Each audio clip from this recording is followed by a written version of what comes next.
சூடாக அண்ட் டேஸ்டியாக என்னோட ஸ்டைலில் மட்டன் பிரியாணி ரெடி பண்ணலாம் பார்க்கலாமா வாங்க. அதுக்கு ஃபஸ்ட்டு ஒரு குக்கரில் மட்டனை வேக வச்சு எடுத்துக்கலாம். அதுக்கு ஒரு டேபிள் ஸ்பூன் எண்ணெய், சின்ன வெங்காயம், அது நல்லா வதங்கினதுக்கு அப்புறமா நம்ம வந்து புதினா மல்லி ஆட் பண்ணிக்கலாம். அதுவும் வதங்கினக்கப்புறம் இஞ்சி பூண்டு பேஸ்ட்டு போட்டு நல்லா வதக்கிட்டு 1/2 கிலோ மட்டன் எடுத்துக்க அந்த மட்டனை போட்டு லைட்டாக மஞ்சத்தூள், தேவையான உப்பு, அப்புறம் வந்து 1/2 கப் தயிர், 1/2 லெமன் இவெல்லாம் புழிஞ்சு விட்டுட்டு லைட்டாக தண்ணி விட்டு ஒரு 6 விசில் விட்டு எடுத்துக்கோங்க.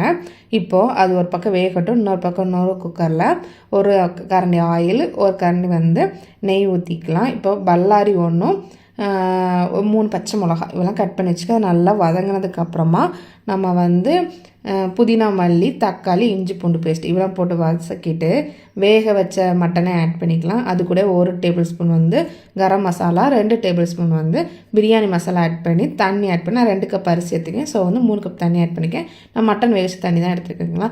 இப்போ 2 விசில் விட்டு எடுத்திங்கன்னா கம கமன் மணக்கிற பிரியாணி ரெடிங்க.